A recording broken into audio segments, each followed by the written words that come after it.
E é exatamente por isso que eu venho aqui, que ficam surpresos que tenha se chamado as Forças Armadas para colocar ordem na casa. Este país não é uma república de bananas. Será se for levado por eles assumirem o comando. Aí sim vai ser uma república de bananas. Este país é um país grande, sério, de gente trabalhadora, que não quer destruir as instituições.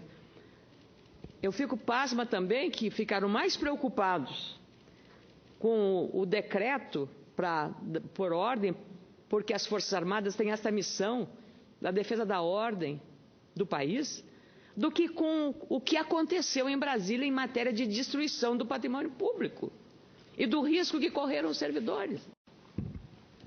E quero dizer que é subestimar a capacidade das lideranças das Forças Armadas brasileiras. E faço uso aqui das palavras do comandante do Exército, um gaúcho para honra nossa, Eduardo Vilas Boas, que declarou mais uma vez: as Forças Armadas, as forças de segurança têm um único compromisso no país, um único: preservar, respeitar e ser vigilantes do respeito à Constituição e às instituições, Poder Judiciário, Ministério Público, Polícia Federal, Congresso Nacional e Poder Vossa Excelência me concede Executivo. uma parte? Considerei com muito prazer, senador Lindbergh Farias, e a senadora Vanessa da mesma forma. Obrigada. Eu faço com todo o respeito, senadora. Na verdade, o general Eduardo Vilas Boas, o que disse ontem, quando aconteceu o episódio da decretação por parte do presidente da República do decreto de garantia de lei e ordem, ele estava numa palestra no Instituto Fernando Henrique e respondeu o seguinte: acredito que a polícia deva ter ainda a capacidade de preservar a ordem. Ficamos em uma situação de expectativa caso algo fuja ao controle. O recuo de hoje, por parte do governo Temer, foi muito pela posição do Exército Brasileiro. O senhor é a favor da balbúrdia, da desordem, da destruição e do que houve ontem? Sou contra. O que ele diz aí é isso. Eu posso Se não explicar. Entrássemos, ia ser isso. Não. O senhor é a favor disso? Ele diz o contrário, que Vossa Excelência não entendeu. Não entendeu. Eu acho que Vossa Excelência não soube ler o que disse o general Vilas Boas.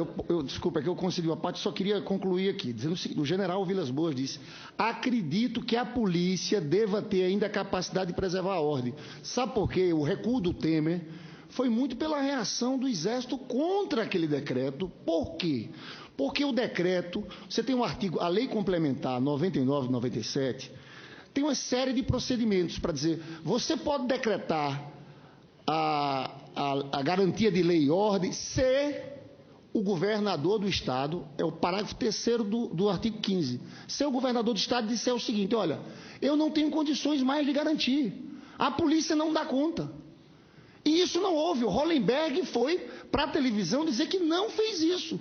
Como o Rodrigo Maia também foi desmentindo o Temer, dizendo que pediu a Força Nacional de Segurança. Senadora Ana Amélia, sabe quem foi o maior prejudicado naquilo tudo? Centenas de milhares de pessoas que vieram de tudo que é lugar do país para vir cá fazer um protesto pacífico. 50 mascarados começam a quebrar. A nossa reclamação toda é que a polícia tinha que ter prendido aqueles. Se a senhora for ver, do seu estado do Rio Grande do Sul, tinha muito servidor público, professor universitário que estava aqui. Senhoras, não estavam quebrando. Não dá para generalizar. E eu quero dizer o seguinte: o que houve é que o Temer teve que recuar. Se a senhora lê com atenção a palavra... Esse decreto já não existe mais. Hein? Esse decreto já não existe mais. Claro, porque ele teve que recuar. Era até dia 31 de maio. Já não existe mais. Ele teve que recuar. Já acabou hoje. Porque pegou mal no Exército brasileiro. E eu nem falo pelo governo, falo pela informação. O comandante, claro, ele recuou, que era até dia 31 de maio. O comandante do Exército disse: eu confio na capacidade da polícia. Ou seja, ele disse claramente que houve uma reação. Tem várias matérias agora nos jornais, Vossa Excelência, como jornalista, falando disso. Quais foram as motivações do recuo? A motivação central, teve duas motivações centrais. Primeira, a resistência do Exército, que não gostou da forma como aquilo foi feito. A segunda questão foram pelas ilegalidades. Então eu chamo a atenção disso e quero dizer o seguinte: os servidores, os trabalhadores que vieram aqui, 99,9% vieram se manifestar de forma pacífica. Os maiores prejudicados fomos nós nesse tudo. Acabou não havendo ato ao final. Foram pessoas que foram prejudicadas por 50 provocadores. Às vezes, senadora Ana Amélia, são agentes infiltrados. A senhora sabe que teve uma manifestação em São Paulo que colocaram um infiltrado que levou à prisão depois de várias outras pessoas. Tem gente infiltrada. Eu, sinceramente, vendo as imagens, só vejo isso. Não dá para dizer que foram os trabalhadores que vieram se manifestar de forma pacífica. Muitos do Estado de Vossa Excelência, entendeu? Eu agradeço a parte primoroso do senador Lindbergh. Primoroso por quê? Porque reforça o meu argumento aqui em relação ao compromisso das Forças Armadas, e em particular do ministro e comandante do Exército, Vilas Boas Correia. O meu argumento aqui, então, somente é este, de realçar o compromisso dos comandantes militares com a preservação da democracia. E se alguém pensa que vai fazer uma aventura disso, eles serão os primeiros a recusarem essa aventura. O ministro do Exército já declarou: não há atalho na Constituição. Estarão vigilantes para preservar as instituições. Eu estou destacando isso e fico feliz que o senador Lindbergh Farias venha em defesa de uma posição prudente e legalista do ministro e do nosso comandante do Exército, Eduardo Vilas Boas. Prudente e legalista. E constitucional. E constitucional. É isso que nós temos que pôr em relevo.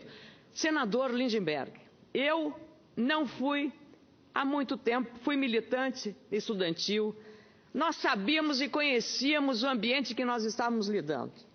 Eu lhe pergunto, é possível que uma massa de manifestantes, como disse Vossa Excelência, e eu acredito na sua palavra, não tivesse força para controlar 50 baderneiros? Senador... Olha, do carro de som, senadora, todo mundo dizia, o pessoal, vamos parar com isso. É que não é fácil. Aquela massa de pessoas, chegada, faz um abafa ali. Senadora, a gente tentou tanto, se a senhora visse no carro de som, era todo mundo dizendo, parem, nós não queremos isso. Eu não sou a velhinha de Taubaté, mas eu acredito na capacidade das lideranças, que estão acostumadas, a CUT, a Força Sindical, de mobilizar as suas massas, os seus grupos de que são nas lideranças. Aqueles mascarados não tinham jeito, eram provocadores, infiltrados. Mas uma massa enorme de gente que estava manifestando, não vai dar uma abafa nesses baderneiros, senador? Olha, sinceramente, eu não consigo entender essa lógica. Eu concedo a parte... É porque a senhora não entende muito de mobilização. Eu entendo de democracia, senador. De mobilização, não. Baderna, não. Eu entendo de democracia. Baderna e destruição e vandalismo, não. Isso não entendo, não gosto e não aceito. Mas democracia eu aceito e acho que isso é a coisa mais bonita que o Brasil tem. Senadora Vanessa. Obrigada, senadora. Nós temos um orador na tribuna e a senadora Ana Amélia, com muita gentileza, cedeu uma parte ao senador Lindbergh e está cedendo agora à senadora Vanessa. Mas a parte não é para essa discussão. A senadora está na tribuna do Senado. Mas eu gosto disso, senador. Eu gosto disso. Eu gosto de briga. Eu gosto de briga. Boa não, briga. Aqui não é briga, não. Mas a briga é essa. É um debate importante. Aqui a briga é no sentido positivo. A briga por causas. A briga por ideias. A briga por ideias. Mas eu acho que o nosso objetivo, senadora Ana Amélia, é de buscar um caminho comum. Eu ontem fiquei muito feliz de ouvir uma parte que a senadora Lídice fez. Ao nosso querido senador do Mato Grosso, aqui está o senador Medeiros, porque a senadora Lídice fez um chamamento ao diálogo. Eu acho que é tudo isso que nós precisamos. Então eu vou fazer uma parte bem sucinta, Vossa Excelência. Primeiro dizer que, como Vossa Excelência, eu também não concordo com qualquer atitude de violência. Mais do que isso, recrimino, abomino qualquer ato de violência. Eu fui uma das que, depois que a senhora sair da tribuna, eu vou lhe mostrar, porque ele tem 30 segundos, eu fui a primeira parlamentar a falar no ato. Aliás, falei no caminhão da Força Sindical, senadora Ana Amélia. Podia ter falado no caminhão da Central dos Trabalhadores e Trabalhadoras do Brasil, CTB, que é uma central que nós temos muito mais afinidade, mas falei no caminhão da Força Sindical. Assim que eu comecei a falar, senadora, percebemos a movimentação e eu fiz o chamamento: tirem as máscaras, porque aqui tem muita gente que é mãe de família, pai de família, gente do bem. Não dá. Agora, eu concordo quando Vossa Excelência diz que talvez faltou controle melhor no ato. De fato, Por parte de quem que faltou controle melhor? Da Polícia do Distrito Federal? Não só. Acho que das próprias centrais sindicais. Talvez as centrais deveriam ter colocado lá seguranças. Concordo plenamente. Agora, um fato, eu insisto em dizer porque eu estava lá e eu vi. Essas pessoas que estavam mascaradas, pelo menos no início da votação, o senador Lindbergh está falando, mas ele não viu a maior parte da violência pesada, porque ele caminhou na passeata até o final, e isso foi muito próximo aqui do Congresso Nacional. Esses fatos ocorridos lá, mais adiante, perto da rodoviária, não teve no início. Então, dava para perceber, senadora, que eram pessoas organizadas, com armas, pedaços de madeira desse tamanho, senadora, na mão, do lado da polícia, mascarados e nada faziam. Então, veja, nós recriminamos tudo que aconteceu e não estava só em risco os servidores, nós lá. Eu quase desmaiei, vi o senador Paulo Paim quase desmaiando do meu lado. Todos lá, senadora Janete Capiberibe, asmática, eu estava tomando uma água, tive que dar ela. Eu vi o seu relato assim que a senhora veio aqui no plenário Então, ontem, senadora, aí veja bem, isso aí é lamentável, nós todos repugnamos, somos contra. Agora, daí para defender o decreto do presidente, primeiro que ele disse que foi a pedido do presidente da Câmara, não é verdade. O presidente da Câmara pediu Força Nacional de Segurança, pediu isso. Segundo, senadora, o decreto ele era tão incabível, não quero nem entrar no mérito se as forças eram a favor, era tão incabível que ele não durou 16 horas, foi revogado, porque está errado. O governador do Distrito Federal, nosso colega, e a gente sabe do equilíbrio dele, governador que foi senador conosco, Rodrigo Hollenbeck, soltou uma nota, dizendo eu não pedi, eu não fui comunicado. Aí me perguntaram há pouco a imprensa, mas senadora, tantas vezes ele chamou as Forças Armadas e vocês nunca criticaram, e por que estão criticando agora? Porque todas as vezes que ele chamou anteriormente era legal. O governador do Rio de Janeiro pediu, governadores de vários estados, e não aconteceu aqui. Senadora. Então, é só isso, mas eu acho que o decreto já foi revogado, muito que bem. Então, o que nós precisamos fazer, senadora, é encontrar a saída para o Brasil. Vossa Excelência, eu me lembro de dizer na época da Dilma, com ela não dá mais. E a gente resistiu, porque achava que não tinha que ir. Com o Temer não dá mais. Com o Temer não dá mais, eu repito, senadora. Exato, isso, e aí que eu quero chegar. Eu não votei para tirar Dilma para votar o Temer. Eu votei pelos erros cometidos. Exatamente. Se tem erros cometidos iguais, tem que ser da mesma então, a régua moral é a mesma. É aí que nós temos que chegar. Eu acho que nós temos que sentar à mesma mesa, dialogar a mesma linguagem. Eu sei da posição de Vossa Excelência e respeito muito, conversávamos ontem. Eu acho que o Brasil precisa é de paz. E como é que nós vamos buscar essa paz? Eu acho que é eleições diretas. Acho que a senhora acha isso também, tem feito belos pronunciamentos nesse sentido.